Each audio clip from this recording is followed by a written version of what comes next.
Good morning, Bucknutters. It is Tuesday, May 30th, 2023. I am Dan Rubin. This is the Bucknuts Morning Five and Change, joined sporadically on Tuesdays by Steve Helwagen. We're about to get really rolling back through football here. Hope everyone had a great holiday weekend and just rested and refreshed. We are mid-graduation here for my eldest daughter, so there is no breaks. However, Steve, let's talk what we do. Back on the grind today. Can you let us know what's going on? Bring us up to speed for the Buckeyes. Where is the football team right now? What can we expect out of the next few weeks? The floor is yours. Yeah, I think right now is actually a break between semesters. They finished the winter semester at the beginning of May. And then they have what they call a May semester, which is just several weeks of classes. And some guys take advantage of those to accelerate their credits and move closer to graduation. And it's tremendous. And there is some workouts. There are some workouts that go on during that period. But the summer semester will begin in about a week or two. And that's when Coach Mickey Marotti and his staff really kind of take a hold of this team, and the incoming freshmen who have not enrolled yet will be there, and it's basically all hands on deck. So if you're going to have 85 scholarship players and 15 or 20 walk-ons, every one of those guys will be on campus working out, moving forward, beginning in about probably 2 weeks, I think, maybe not even that long. I have to check the dates on the calendar, but that's probably the one thing for the 2023 team is that's what's coming up sooner rather than later.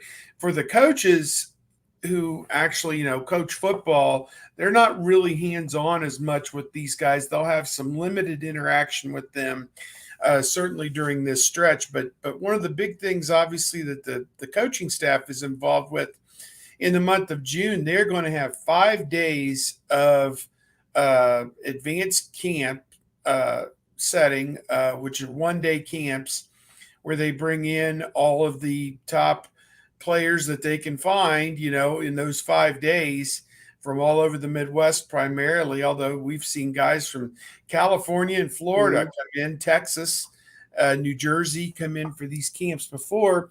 In some ways, kids are working out to get scholarships. In other ways, they're scholarship players that want to be taught by the best and want Larry Johnson to show them something, or Brian Hartline or Tony Alford. And it's not unusual for a prospect to come in and have a one-on-one workout with an assistant coach. So those are 5 days that are coming up. I think the first one is June 8th. And they'll be spread out throughout the rest of the month. And, of course, Bill Kurlick, Patrick Murphy, myself will be there for all those days. Probably some 24/7 people, too. Mick Walker might be there. So those are the two big things going on in the month of June. And I'm not sure if Dan alluded to this because he did cut out for, at least on my feed, for a second or two. But we have interviews with the assistant coaches today.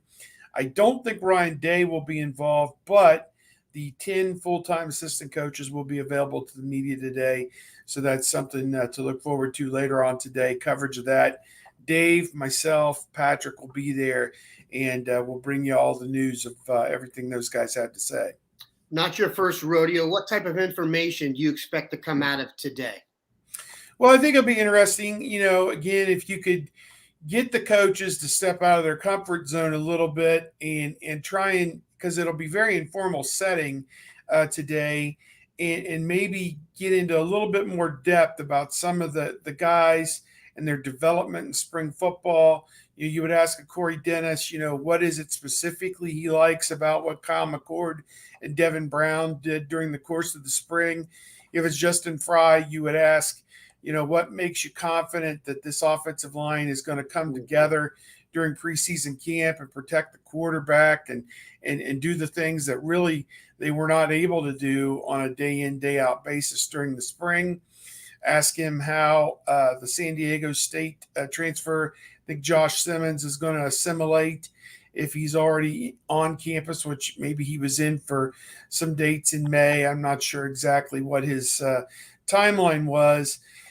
Just questions like that. I think with Tim Walton, the cornerbacks coach, Denzel Burke, Jordan Hancock, Davison Igbinosin, those three Nice job. guys in particular. Yeah.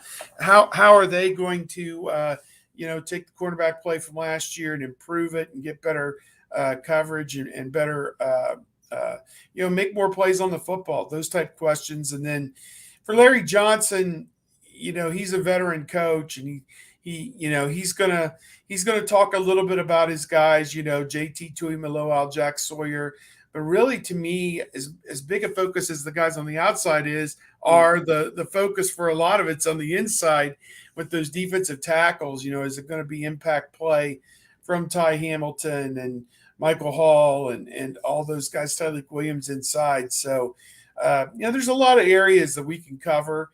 And, I think it'll be interesting when we get a hold of these guys. Brian Hartline, obviously, his first. I know you guys this past Friday had him on the Bucknuts Morning Five, and that was a great show.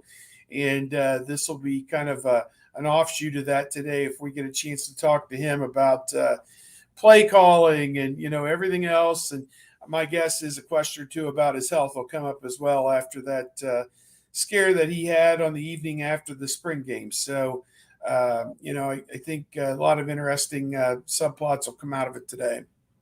That's one confident dude. When you interview somebody and look him in the eyes, I imagine he's scared off a questionable question or two on his day during a media scrum with a little bit of he has a way to disarm people. Let's just say that. And I tell you, the confidence is not something he just developed in the last week. I've known him since his high school days back in the early 2000s. Great track athlete. He had an injury in high school that kind of held him back a little bit from being entirely, what he wanted to be perhaps as a high school athlete. But certainly nothing held him back at Ohio State. He was outstanding and played 8 or 9 years, I think, in the National Football League. So he was in the right place at the right time when everything went sideways at Ohio State there in 2018. And, man, he's on the fast track to something big, I think. I think right now you can make the argument if there's a better position coach coaching, if you take the totality of what the job is asked, production, recruiting, etc., it's hard to find someone doing a better job than Brian Hartline in any job. Yeah. He's on a run right now. So you can't, there's no argument with that. There's some questions on the board from some of the guys on YouTube here about whether or not Joe Philbin will be at the interview session today. I think Joe Philbin is an analyst. Do the analysts get to go to this, or should be more assistants? No, typically we don't get to talk to anybody who's not a full-time assistant coach. They made an exception, I think, for James Laurinaitis in the spring, just because he's a former Ohio State player, and obviously he was on the radio here in Columbus. He was a local celebrity for after his playing days were over. So I think there was a lot of interest from the media to talk to him. I think there would be interest to talk to Joe Philbin, sure, find out what his role is going to be. What are his goals at Ohio State? And in my mind, I think you and I talked about this on the show. It's to me, he's a guy that can help put them over the edge in terms of helping develop the offensive line and helping Brian Hartline in particular with his offensive coordinator duties. That's just two areas that, this was the biggest no-brainer I can ever remember for bringing a guy on staff who is so experienced, so accomplished, and I don't want to say he's going to come in and have all the answers, but he's definitely going to help him answer a lot of questions. I'll say that. So, yes, I said this about Joe Philbin on the show the other day. So if this is repetitive, I apologize. But when you see his resume, the headlines are his experience in Miami and Green Bay. The past few years, and this is an extension of my geekdom here, he's been the offensive line coach in Dallas. I don't know if people remember this. Last year, Dallas drafted a first-round tackle in the 20s, Tyler Smith out of Tulsa, who actually played at Ohio State and got worked a little bit. And there was much consternation about that if he wasn't the best rookie offensive lineman in the league last year, he was close, and his future is extremely bright. You can thank Joe Philbin for that. But what's equally impressive is their right tackle was a free agent out of Texas A&M that Philbin developed and was kind of his pet project. And before he got hurt, he's on his way to a big payday, and I think he'll be back. So Philbin is an elite offensive line coach now. This is not an arguable point. Whether he can transfer that to the Buckeyes is one thing, and this kind of a good bridge to what I wanted to chat about next is, as I sit back and look at the team right now, you discussed the interior of the defensive line. I guess I have a little bit of concerns that the guys that we're counting on there have been more of your flash guys than your everyday plugger types that, you know what I'm saying?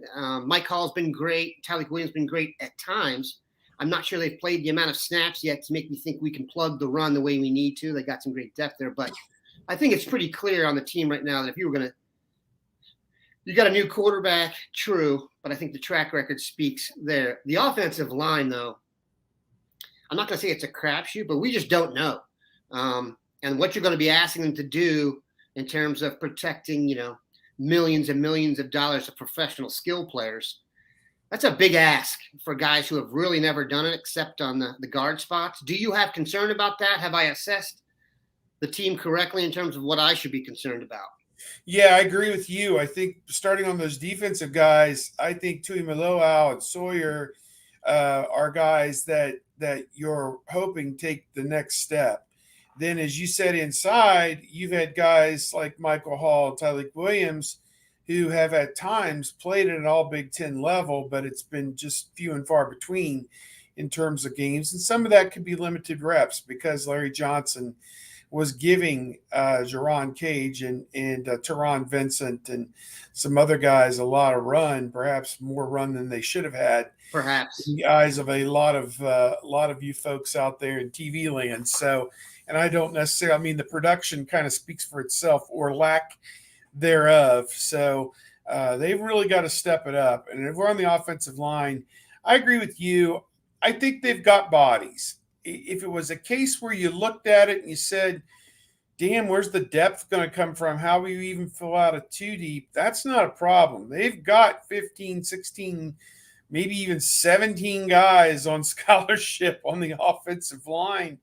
It's finding 5 of them that can play, at or near an all Big Ten level, whether it's all Big Ten first team or second team, whatever, but at a high level. They have to play at a high level. And that's consistency over time. That's, yes, you may have one bad play in a 80-play game or a 70-play game, and we can live with that, but you can't get beat, 5-6 times in a half and expect to beat anybody who's any good. So I think the offensive line is going to be under the microscope.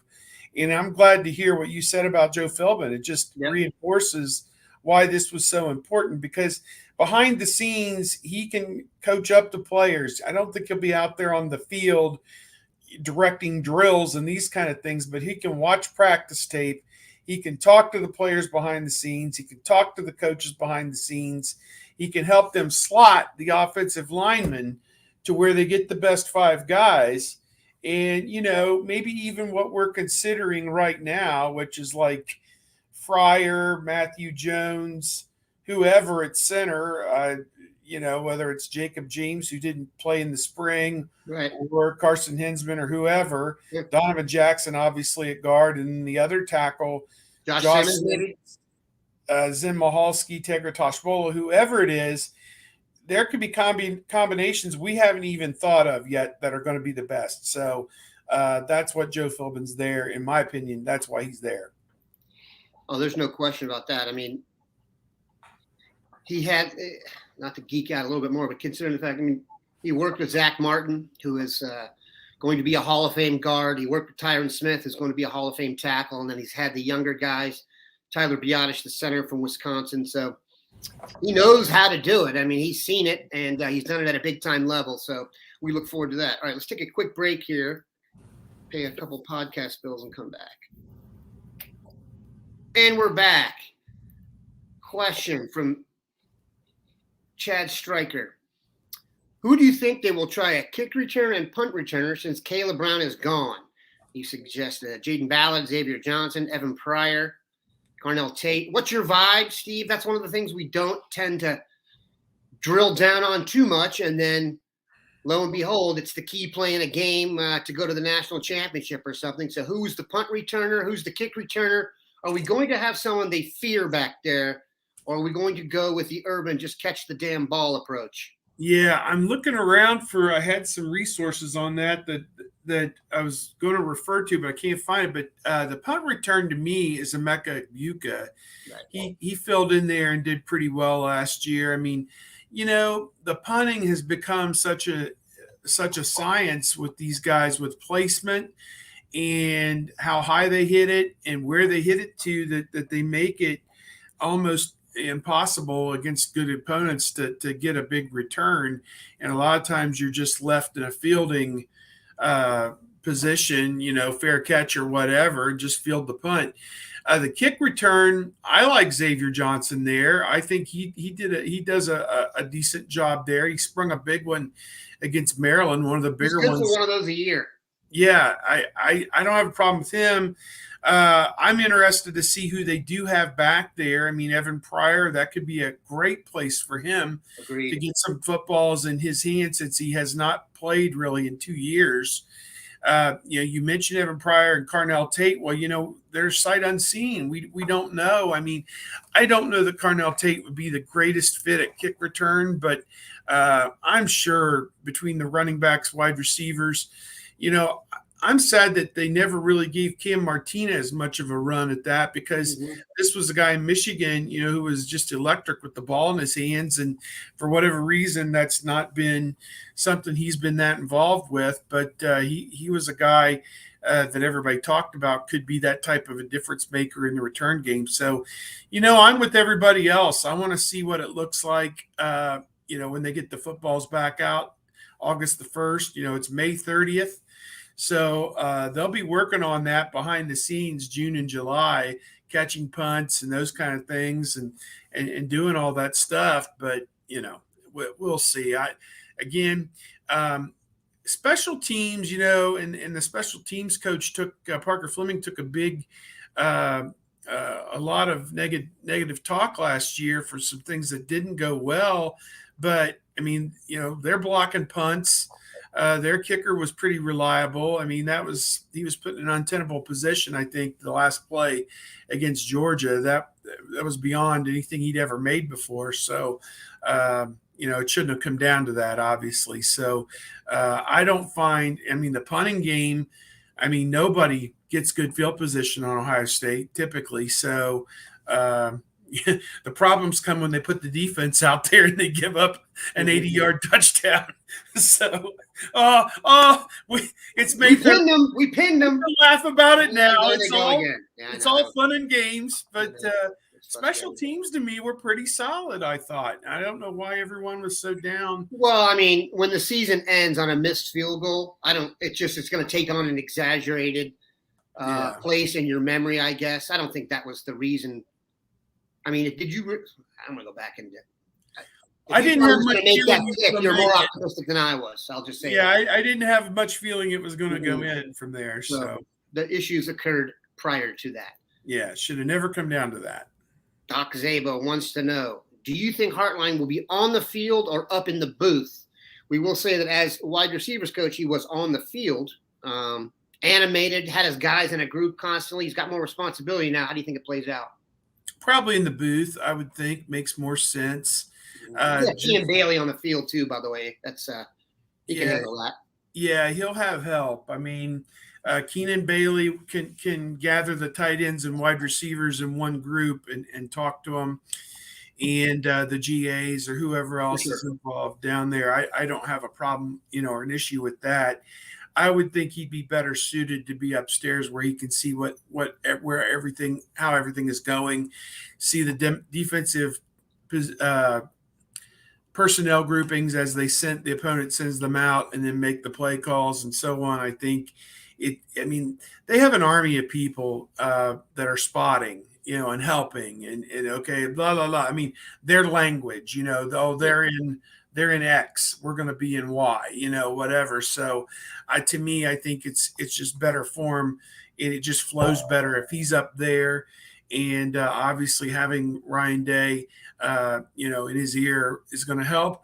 And I would assume that Joe Philbin would be seated up there right next to him and handing him sheets of paper and crossing things off and saying, try this, look at that, take a look at this. Next time we have the ball, would you consider this?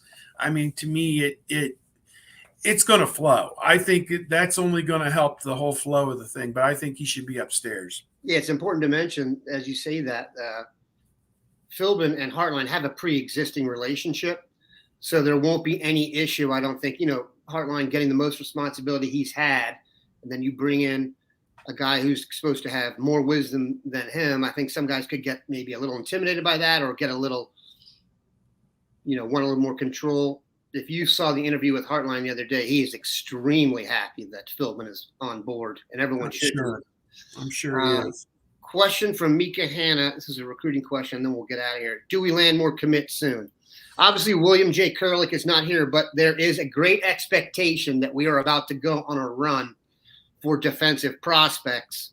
Obviously, the corners, the one from Glenville and the one from Springfield, Bryce West and Aaron Scott are going to be at the top of the board. But I have a feeling that the month of June will be quite enjoyable for Buckeye fans. Now, you've got to go to the dean himself for official confirmation on that. But a little birdie has told me that June could be very, very productive. And I know we all want defensive recruits, and I think they're coming. So let's be patient and hope for the best.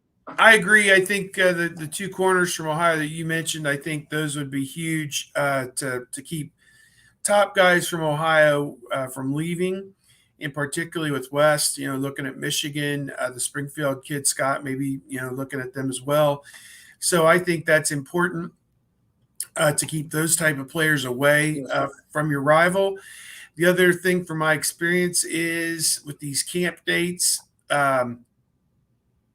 either guys will come in for unofficial visits and kind of be around the program and decide to commit, or somebody could get an offer and could commit, during the camp. So, they really don't need a whole lot more on the offensive line. I think if it's not a 5-star, don't jump on the next, whatever. You've seen that movie. Yeah, I think they got plenty of those guys. I think go for quality instead of quantity. I think at this point.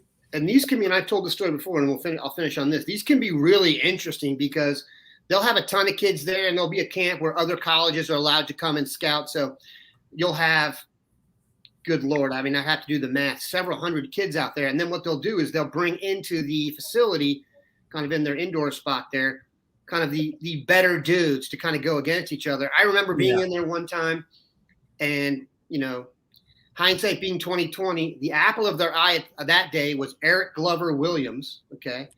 But the other two guys running routes against him were some guy named Paris Campbell, who they offered that day. And I remember his mom's yelling behind me, he's only 16 when he was running routes, and he was looking great. There was a tight end in there that they wanted named Mike Gesicki, who they offered and opted for Penn State. But there was a wide receiver there that they told, you're good, but we want you to go back for your senior year and you can come back and earn a scholarship. And that was Terry McLaurin. So perhaps they should have offered Terry then and let Eric Glover Williams be on his way. But hindsight is 2020. So we appreciate Steve stopping by. Yep. Beautiful day in Ohio. We're going to get to interview the coaches today. So keep it locked into Bucknuts. Have a good one, Bucknutters.